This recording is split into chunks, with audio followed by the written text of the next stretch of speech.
So these numbers that come in tables, it's always really good to use those numbers when you can. It's very good because you will need to know if a reaction is going to produce or consume a certain amount of heat, as well as if it's going to generate pressure. Those are things that chemists are always going to try to check if they can, or they'll make some similar guesses if they don't have the exact amounts. Both of these are going to be requiring that you look up values from charts. So we have 3 ways that people predict age of reactions. We're going to start by looking at this first way, HFs, which are not the same as H of reactions. We're trying to figure out H of reactions, but there's some more H's called HFs. We'll talk about them in a second. The second way is Hess's law, and that's where you use multiple. So it's like you have a multi-step reaction, you use multiples of them. And then the last one, it's the last section, but we're not actually covering it. It's bond energies, and in that case, there's actually BEs, which are bond energy values. So this would be from a chart, multiple H of reactions are from a chart, and those are from charts. So all of these are things from charts, and we're just going to do some adding, subtracting, and make them work for us. So let's start with heats of formation. So this little F right down here, this is the heat involved in the formation of 1 mole of a chemical substance. That means you're making only one product, not 2, not 4, one product. It's an element, so the reactants need to be elements, only elements, not compounds, not molecules. And they need to be in their most stable forms. So the most stable form of elements, we've talked about this before, the majority of the chart in the elemental form wants to be a solid.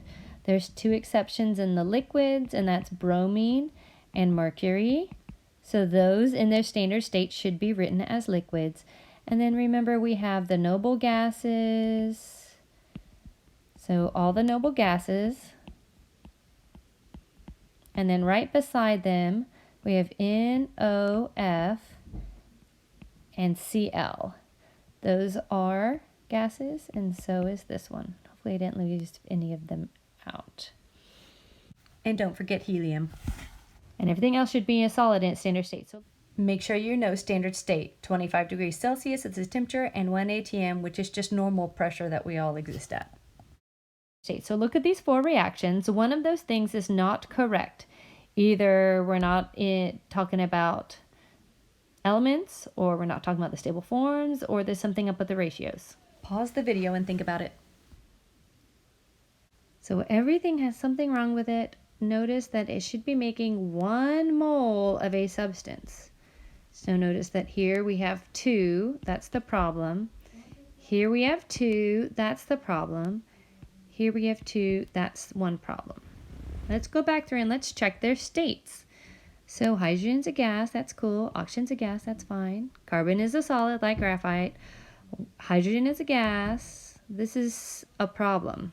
You notice that we have a not element, a compound.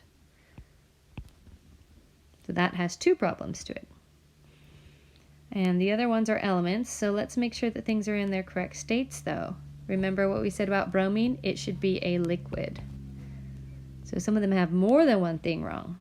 Now you can look up the heat of formation values for these 2 substances in our charts, or you can look them up on the internet, but I will tell you that they are not, I threw you, didn't I? They are not the same.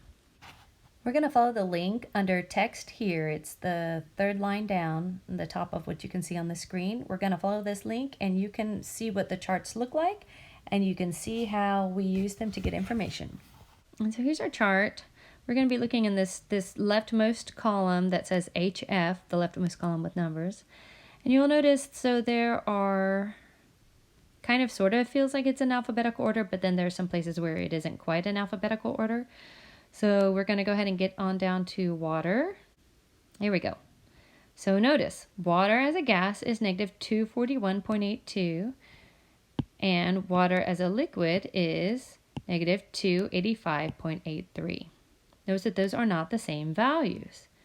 Notice that the most of the things in these charts have values of some sort. The only ones that don't are going to be elements in their standard state. So look, F2 as a gas is 0. Copper as a solid is 0. Notice that copper as a gas, because you guys know it takes a ton of energy to get copper into its gas state, it's 338. Let's see, cobalt, again, solid, 0. Chromium, solid, 0. Chlorine as a gas, which is what it is 0. Let's keep going till we find the next 0. There we go. Carbon, solid, graphite is 0. So let's get back to the other page. So let's make sure you've got that idea that any element in its standard state has a value of 0. Pause the video and circle the ones with an HF of 0. You should have gotten H2 as a gas, O2 as a gas, mercury as a liquid. Oxygen is not normally a liquid, right? So you wouldn't mark that one. Copper is not normally a liquid, so you wouldn't mark that one. Neon is a gas. Iron is a solid, the way we find it just normally in life. Water and carbon dioxide are not elements. So, HF formation values, if you have any of the ones that I've highlighted, no one has to tell you the HF formation, and you don't actually even have to look it up on the chart because you know that it is 0. This is kind of like that heat capacity of water situation in the other section where I said, okay, you got to know that it's 4.184. It's like that here. No one's going to give you the HF equals 0 values for these substances. You have to know that an element in its standard state, which is how you find it normally, is 0. So here's our next first formula. This is going to come from your HF of your products minus your HF of your reactants, and I'm going to use the symbol summation. So what you do is you add up all your products, you add up all your reactants, you subtract the reactants from the products. Now I have a tip to help a lot of people, and it's a two-part tip. The first part is that when you get your HF values from the chart or from the equation, write them in those places. Before you do that, go through and write down your coefficients first. So we're going to do it like this. 2 times, 15 times, 1 times, 6 times. Now, you go over to this side and you put your values in. So this one says it's negative 393. Notice that all these values are kilojoules per mole. We'll add that in at the end. So we have negative 393.5. And then we have that water is negative 241.8. And then we have that C6H6 is 49.2.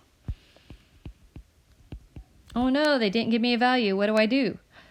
If it's an element in its standard state, it is always 0. So let's review about these formation values. How many moles do they represent? 1 mole. It's the energy per 1 mole. This is for 1 mole. So that was fine to use it for him, but over here, this is 6 moles. So I have to multiply it by 6. So far, so good? This is my other tip. Everyone wants to do this. Age of reaction. They'll put it over here. Products minus reactants. And then there's some kind of weird psychological thing that happens. Even though it's products and you know you're talking about this side, these numbers are closer, and a lot of times you'll just start writing the ones that are closer down. So my tip is to write down age of reaction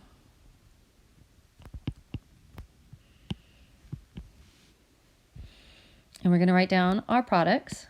So I'm going to grab my products. You see how they're like right there, right where I was?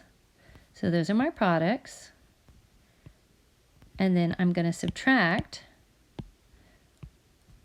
all of, and this is the other place that people go wrong, is that they don't include everything in it.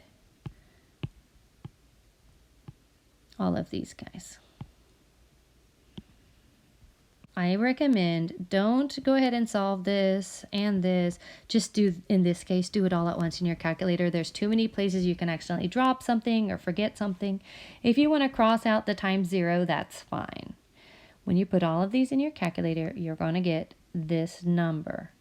How do I deal with sig figs? Well, when I added them up, this is into the tenths, This is to the tenths, and this is to the tenths.